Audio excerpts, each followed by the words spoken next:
Hey guys, Victor here, coming at you with another deck profile, and for today's video we're doing an updated Lightsworn list.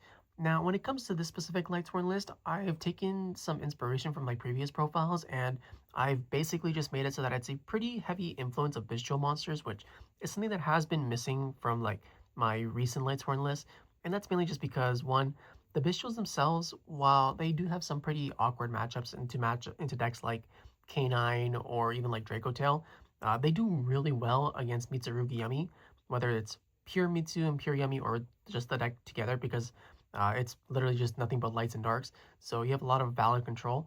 And then like even if we do end up playing against like a bad matchup, there are still certain monsters that we can banish. And even if we're not banishing anything, the bestials themselves just already seamlessly integrate themselves into the deck. So there isn't really much of a downside to playing such a heavy bestial package, unless you're trying to just avoid getting hit by Droll, which, I mean, that's just not going to happen. Let's be real. But yeah, with that in mind, let's just jump right into it. As always, we're going to be starting off with the monster lineup first, and the first card we're going to be talking about is Weiss, Lightsworn Archfiend, who we are going to be playing at 3, just because this is probably the best card in the deck, right? As it essentially just opens up so many different combo lines on its own, as it's a level 4 light fiend tuner monster. So genuinely, this card just opens up your entire extra deck and just allows you to do so much, right? Because both of its effects are extremely solid, as you can take your Lightsworn monsters or spells and traps in your hand, put them on top of your deck, special summon this card, and then you're able to mill 2 cards, including the card that you just put on top. So it's a great way of helping you get rid of your bricks like Wulf and Felis. And when this card happens to be sent from deck to the graveyard, it's also able to reborn any Lightsworn monster that isn't Weiss. So yeah, this card, it's too good not to play at 3. Then to accompany our 3 Weisses, we're going to be playing 3 Lightsworn Dragonling. Another phenomenal card that whenever I'm playing a pure Lightsworn deck is always going to be included, just because it's basically like an auto win card if it resolves, right? So as for what its effects do, if you have a Lightsworn monster in your graveyard, you can special summon this card for free, which, I mean, this is a Lightsworn deck, so you shouldn't be struggling too much with doing that.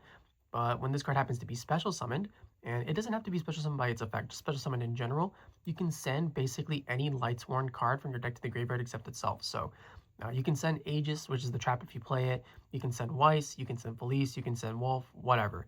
And from there, you basically have full combo to do whatever you want. And ideally, though, if you're going to be using Dragonling, you're going to want your opponent to like waste all their resources first, because like I said, if this card resolves, the game is quite literally just wrapped up at that point. So you basically just want them to waste their resources before you actually commit to going full combo. And then when this one goes to the graveyard, and it doesn't have to go from deck to grave, it's also able to search your deck for either Judgment Dragon or Punishment Dragon, because both of those cards have the stats of 3,000 attack, 2,600 defense, and they're dragons. So yeah, Dragonling, another phenomenal card. That's it for the 3-0s when it comes to the Lightsworns, and then for the 2-0s, we got our 2 Felis Lightsworn Archer and 2 Wulf Lightsworn Beast. Basically the perfect ratio, right? And you get the best of both worlds no matter what you try to do, as they'll both be able to come back provided you're able to mill them. The only thing is that when it comes to Felis, it has to be milled by a monster, so if you hit it by charge, you're basically just out of luck at that point. But ideally that doesn't happen, right? But yeah, we're basically just using these for free bodies to Synchro climb, Link climb, Exceed climb, whatever. And that's it for the 2-ofs. And then for the 1-ofs, just the 1-of Raiden, Hand of Lightsworn. We don't really use our normal summon, so having something that we can search out that's also a level 4 light tuner monster that allows us to basically just mill 2 cards for free whenever we want is a pretty valid choice to have available to us. That's it for the Lightsworn monsters, but not the Lightsworn engine itself, as we are still going to be playing the 1 Punishment Dragon, as I definitely just prefer this over Judgment Dragon, because I feel like you get more uses out of it. And as opposed to something like your Judgment Dragon, right, this one is also like a dark monster, so it provides you with a little bit more easier access into like your chaos lines, and it synergizes a lot more with the Bystial lineup as well, because we are going to be playing Bystial Lubellion, so it being a dark absolutely matters. That's it for the Lightsworn stuff. And then for the Bystial lineup, we're playing 3 Bystial Lubellion. Just discard it, search your deck for any Bystial monster. Seems really simple, right? But then when it's in the graveyard, you can also tribute any level 6 or higher dark monster, which Punishment Dragon is, and it does come up pretty frequently, in order to special summon this card back from the grave. And then once it's on the field, you can activate its effect again to be able to set up your Branded Regain, just to continuously give you like free fodder and resistance to board breakers and things like that, because Branded Regain is a very silly card. But yeah, you know, I really enjoy it. I think having access to a Bystial monster whenever you need it does help the deck out a lot. whether you're going first or second, because it basically just means that you get to search out Magnanhut, and then the Magnanhut eventually will add something else at the end of the turn. So yeah, 3 lubellion. I really enjoy it. Then for the other Bystials, we played the 1 of Bystial Magnanhut, the 1 of Bystial Druiswurm, 3 Bystial Baldrake, and the 1 Bystial Saronir. Shout out to Konami for basically releasing them all finally in the same rarity, but unfortunately they decided to choose it as ultra rare instead of Starlight rare because why not, right? But whatever, it's fine. They're all very solid. Magnanhut, Druiswurm limited to 1. Baldrake compared to Saronir is infinitely better, which is why we play that at 3. And as for like Saronir itself, we basically just wanted an additional name, but its graveyard effect does come up sometimes because it just allows us to send the Bystial lubellion from deck to grave essentially. But ideally, we're not summoning this one. We're going to be using all the other guys instead. And that's it for the Bystial lineup. And then for the other monsters that we're playing to just help the deck out, we are going to be playing 2 Fiendsmith engravers. This is a Lightsworn deck, but because Weiss happens to be a light fiend monster, just including the 2 engravers themselves just gives you so much flexibility with your plays, as it means you can go to full Fiendsmith combo for basically nothing. And whether you're going for Pilgrim Reaper or DDD Wave High King Caesar, both are very, very valid options that basically allow you to either mill or provide you with double Solemn Warning if you just want protection in some form. But yeah, I feel like even if you don't commit to the Fiendsmith engine itself, you can't go wrong with just including 2 engravers into the main deck. And then for the other cards that just help the deck out in general, we have 1 Chaos Dragon Levianeer just because it meshes really well with the light-dark aspect. And even if you don't hard draw it, we do play a couple of cards that allow us to just get it back and effectively use any of its effects, which all 3 of them are very solid, right? Either you get to pop cards, you get a reborn, or more importantly than not, the one that we're always trying to get pulled off is the banishing 3 darks to rip a card out of the opponent's hand.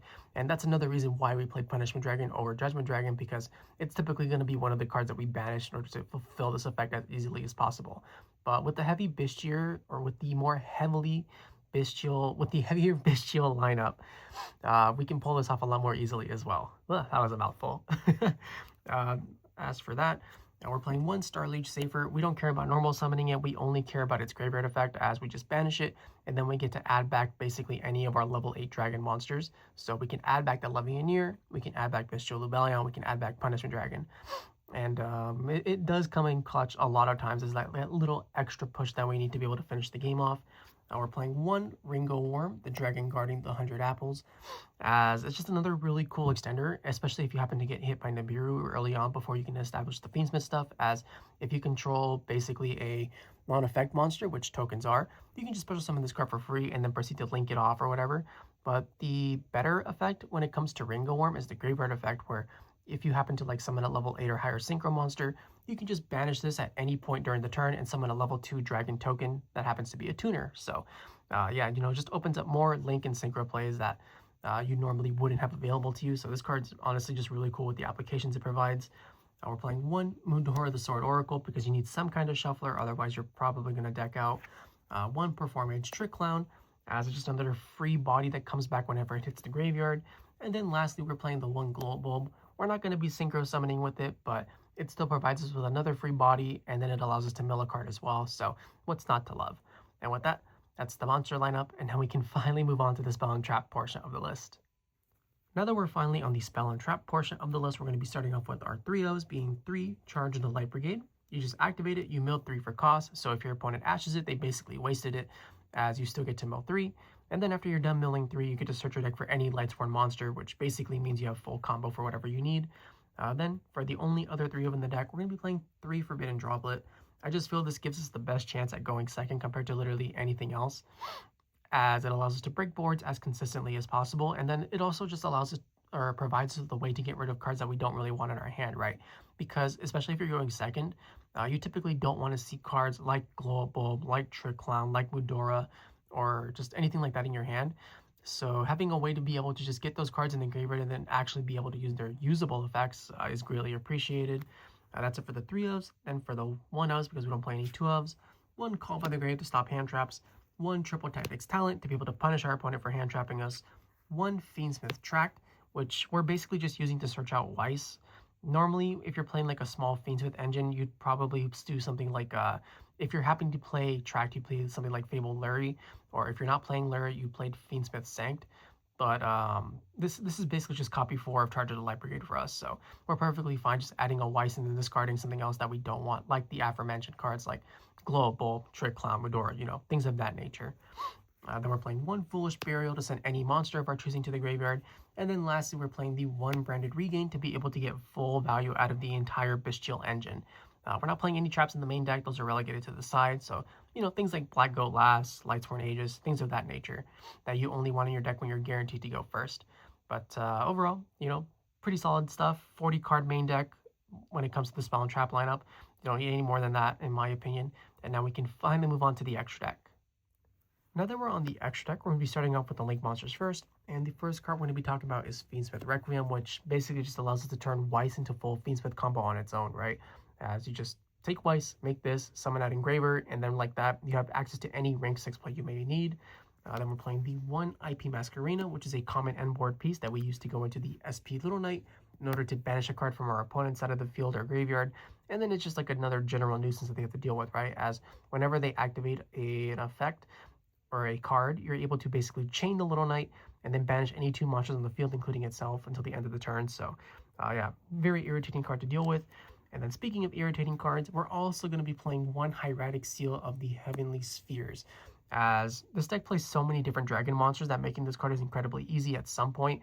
And even if like your hand is mediocre, right, as long as you get access to those 2 dragon monsters, this makes a great card that your opponent is going to be struggling to out, just because there are a lot of situations where the balance that this card provides you with can sometimes just straight up end the game.